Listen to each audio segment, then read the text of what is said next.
asalaamaaleykum mbooloo mi ñoo ngi leen di nuyu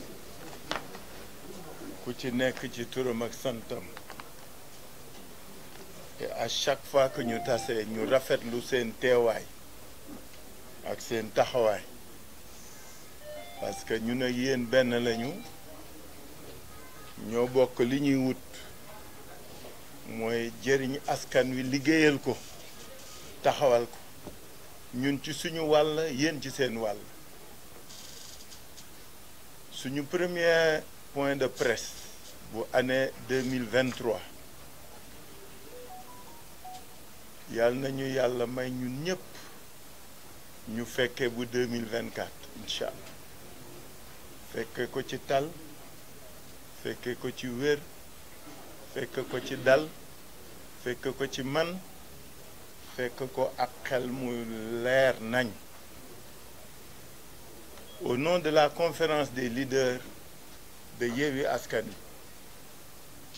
Wi ñu ngi sant yàlla bu baax di julli ci yonent bi sallallahu alayhi wa sallam di nekk en union de prière ak suñu mbokku jàngul ngir réew mi di profiter ci occasion bi ñu sante suñu boroom julli ci yonent bi sallallahu alayhi wa sallam ñuy présenter suñu vœu Sénégal gépp jigéen góor mag ak ndaw kilifa diine kilifa aada ku nekk ci ñoom ñu di leen ñaanal dal ak tal ak fekke lépp parce que suñu kilifa yi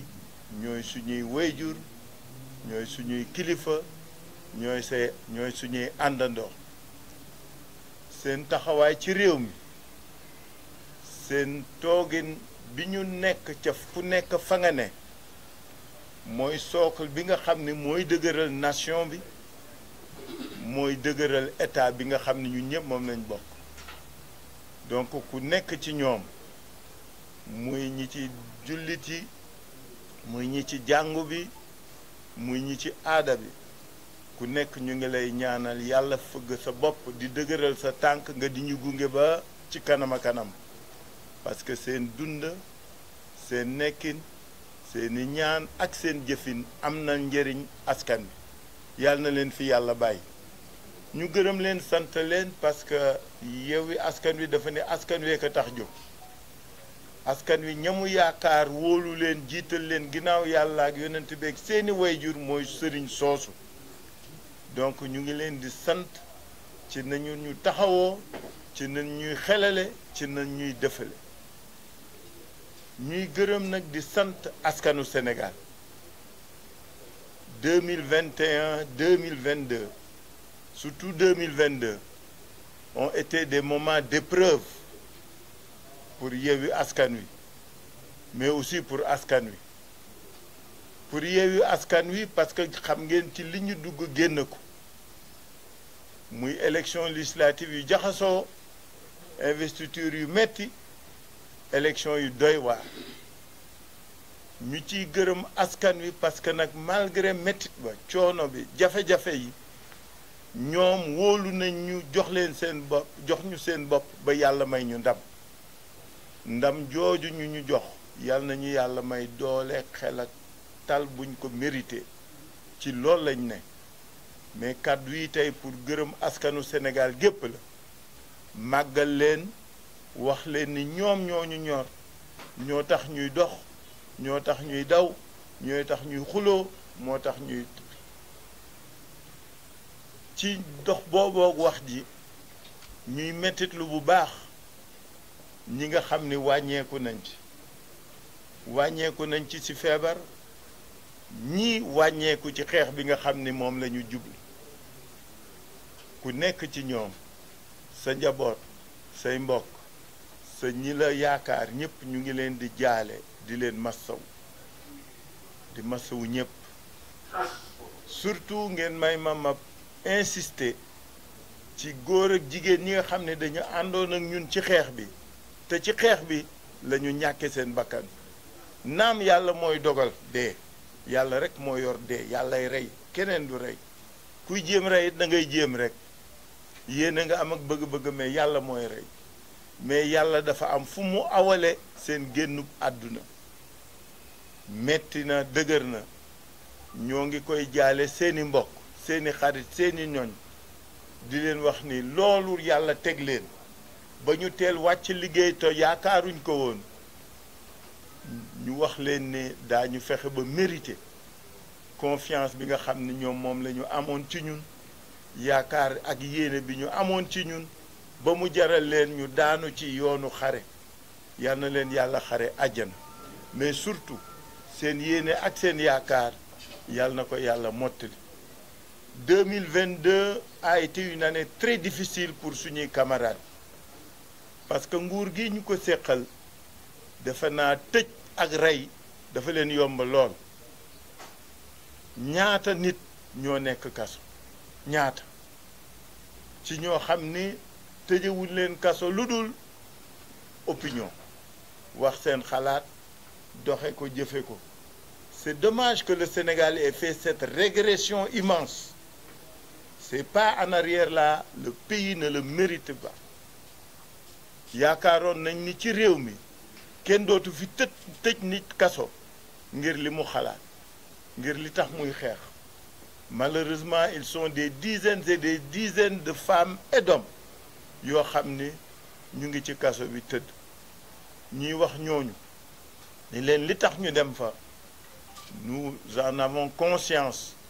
et que c'est nekkin foofu interpellation la pour ñun mais surtout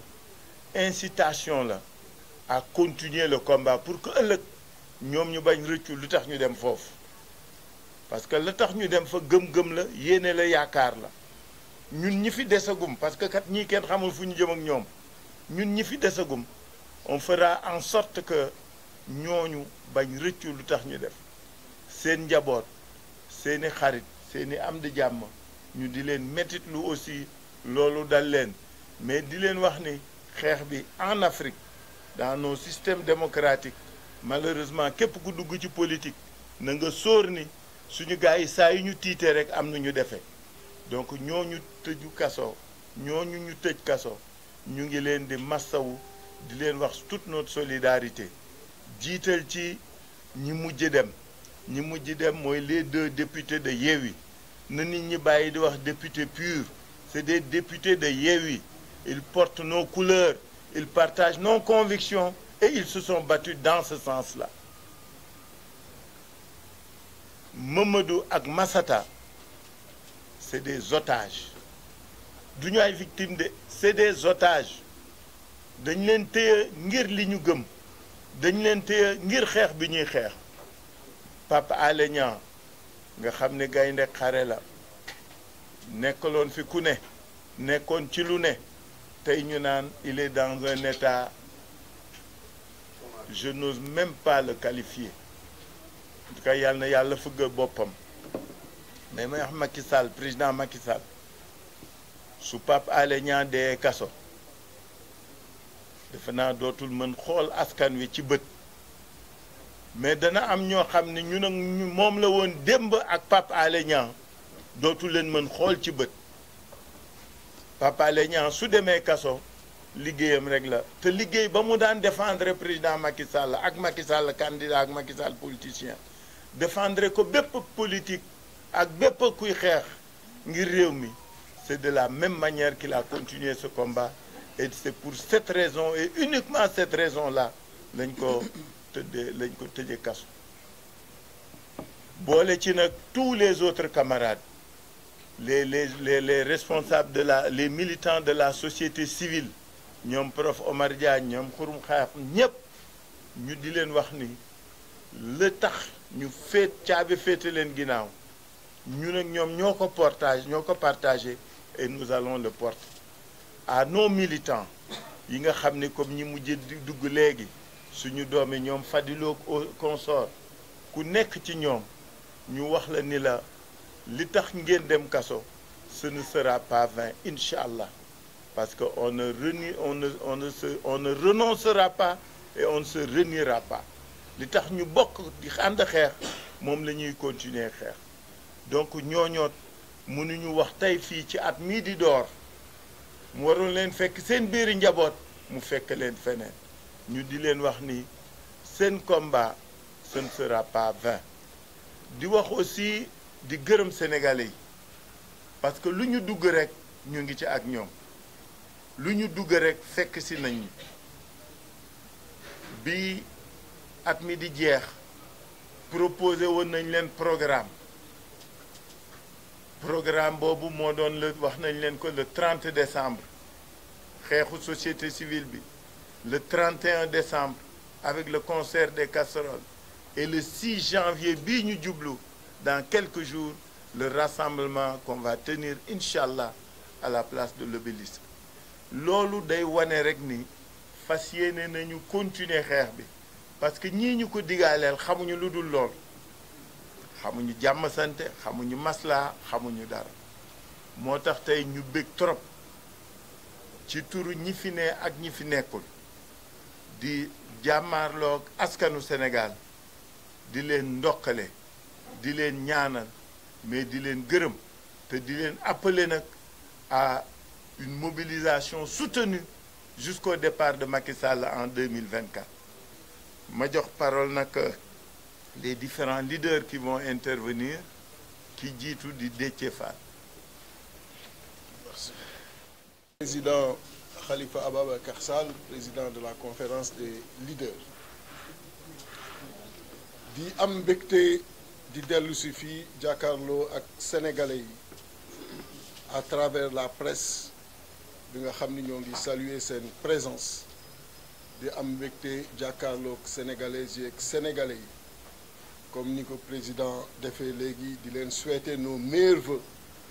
pour une bonne et heureuse année 2023 yàlla may ñu mu doon atub naataange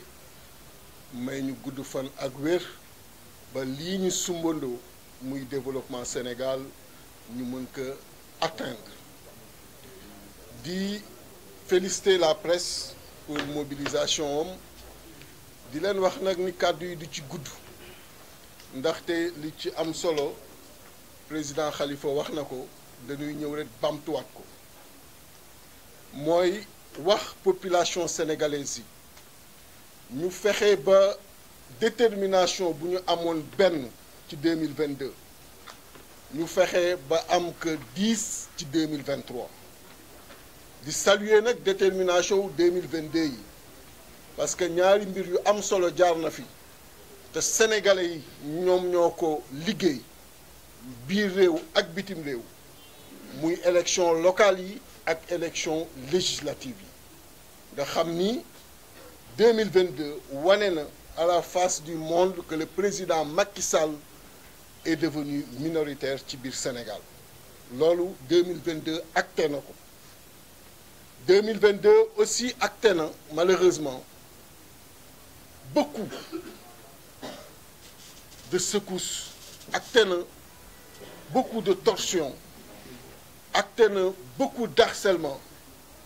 ci lépp lu jëm ci sunu liberté ak sunu démocratie et loolu ku xam président Macky Sall xam ni jéego bu mu ciy teg la rek mais fi mu jëm fu sore la mais dinañu fa fekk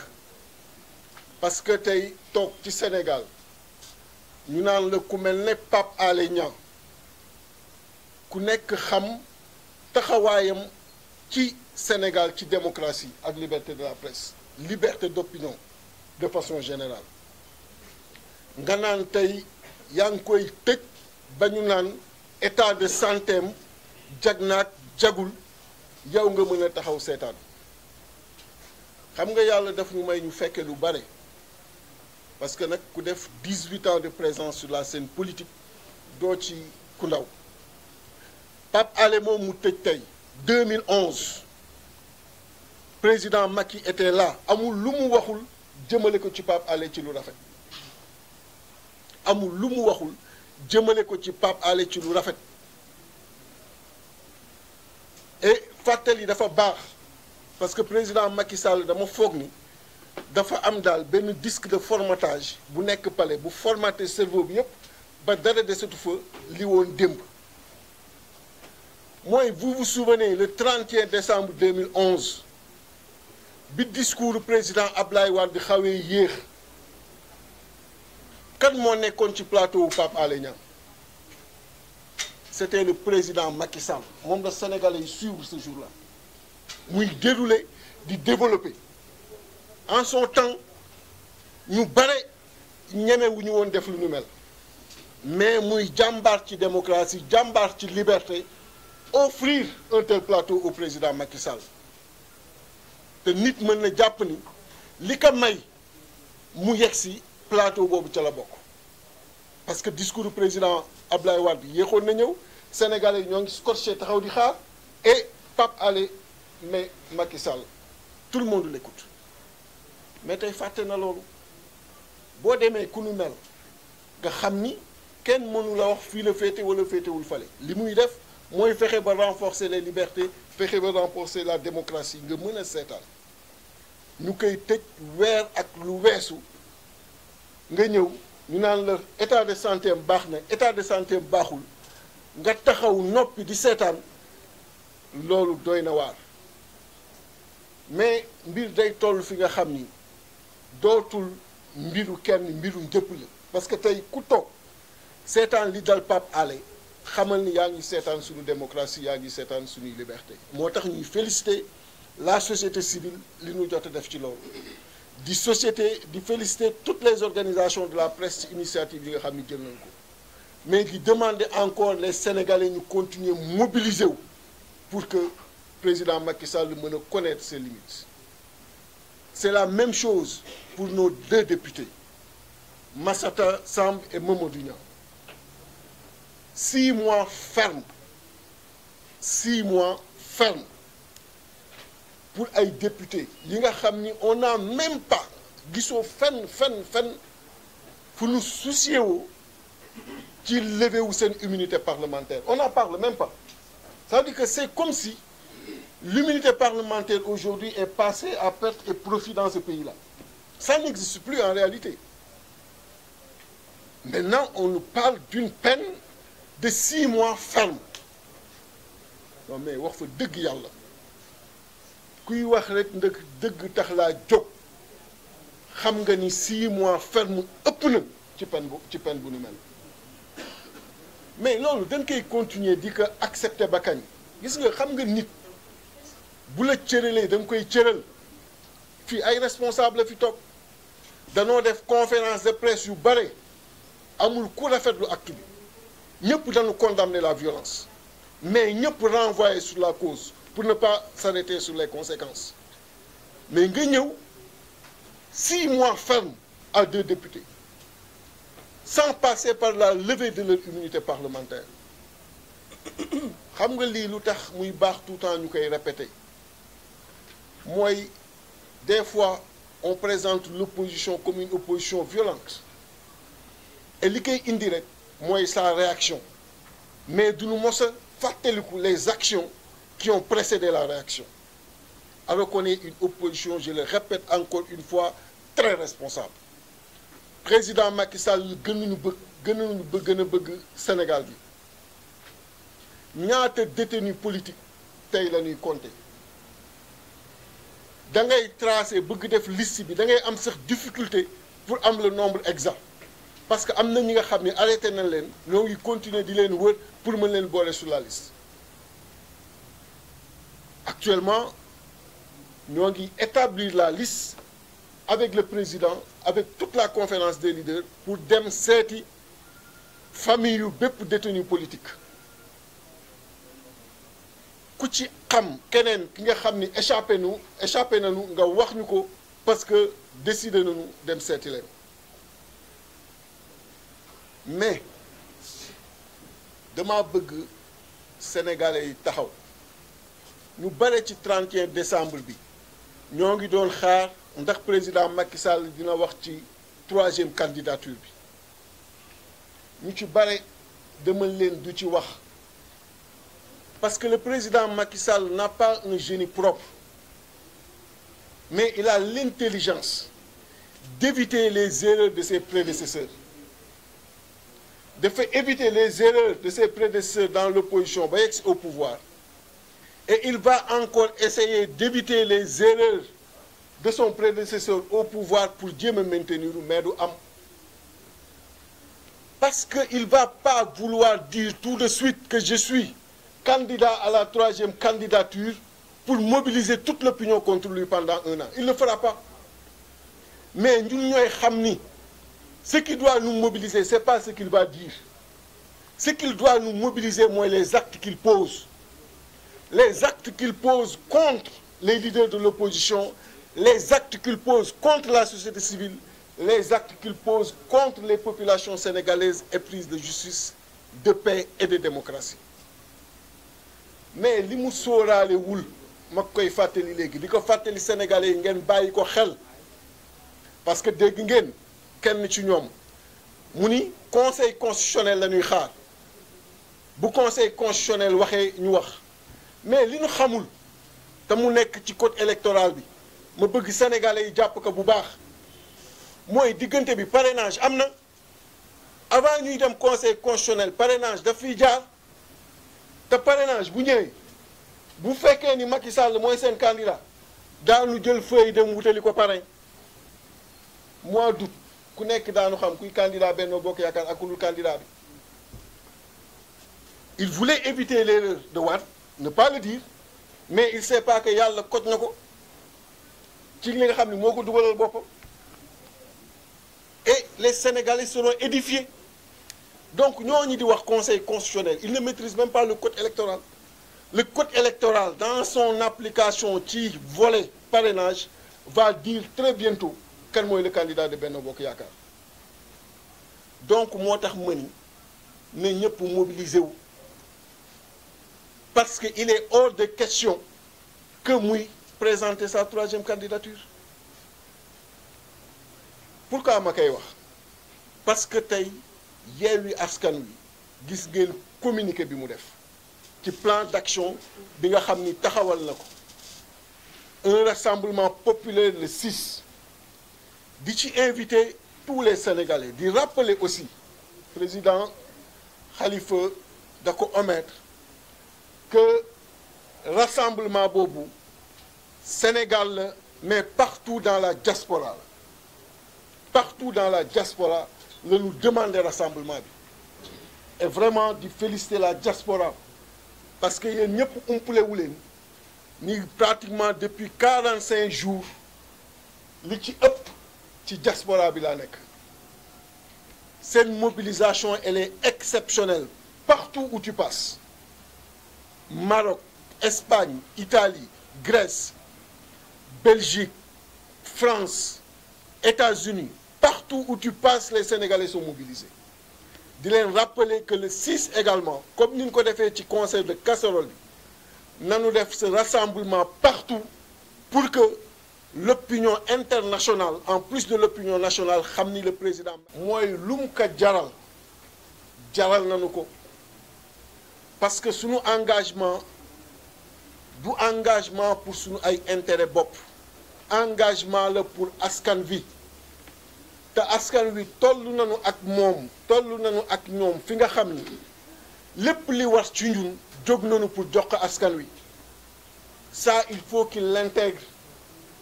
Il doit se poser beaucoup de questions. Pourquoi depuis lors muy persécuté di tëj pourquoi depuis lors muy persécuté ay bakkan di tëdd te terewul Sénégal yi continuer di mobiliser il doit se poser cette question et la réponse coule de source mooy yow da nga pare te pare nga te da ngay dem ñun ñoo fiy des te loo fi bëgg pour toog fi ñun jaral nañu ko pour également nga dem donc li ko dese encore une fois di wax nag di jël à témoin toutes les autorités de ce pays là li ko dese mooy mu dem ci jàmm bàyyi réew mi ak jàmm ndaxte Sénégal ci jàmm la ko jotee te Sénégal quoi qu'on puisse dire dafay dem moom Sénégal continue di exister raté na 11 ans de gouvernance yi nga xam ne ñoo ngi ko doon xaar ci mbay mi di ko xaar ci dund gi di ko xaar ci leneen raté na ko au moins bu mu raté cette sortie et bu engager cette sortie ne éviter heurter davantage les libertés et la démocratie. wax naa ko ba ma nekkee fële New York ma ni leen xam nga ñàkk xorom weesuwul nga mobiliser Sénégalais yépp pendant 2 semaines naan dinaa wàññi dund gi dinaa wàññi dund gi nit ñi toog di xaar naan non tey dina yëkkati lu rëy nga jekki-jekki ni finalement kilo ceeb bi 25 francs laa ciy wàññi xam nga loolu mooy mënoo pourtant bëgg na ko mais mënul parce que il n'a pas les leviers ma ni leen bon xam nga nag bu cuuraayu sama grande sœur bu ndar-ndar bi jollee mu taxaw di wax lu ko neex xamoon na ni mënul wàññi dund gi parce qu'il n'a pas les leviers lu ñuy bayee ji fële ci Pakistan cultivateur ba di ko fa bay di ko bay Thaïlande di ko bay feneen ak feneen yow nooy toogee sa biir palais cuuraay ji jolli rek nga ni damay wàññi juróomi dërëm alors que bayoo ko fii ci sa biir réew donc na bàyyi yooyu liñ ko bëgg wax mooy on est prêt on est déterminé il est hors de question que muy continuer di arrêter nit ñi et di appeler toutes les populations sénégalaises ñu mobiliser wu pour le 6 te boobu benn acte la li jëm ci 2023 bi lu bare la di mobiliser wu pour la libération des détenus politiques, pour la libération de nos 2 députés, pour la libération de Pape Alé Niang, di masawu aussi son épouse parce qu'il était prévu que la délégation de Yewwi Askan Wi jaar fa mais seen xol neexul ku ñu téye sa jëkkër ci anam yu nu mel teguñu ko fenn sa xol du neex ñoo ngi koy masawu di masawu mbokkam di masawu toute la presse kon loolu laa amul lu ma ci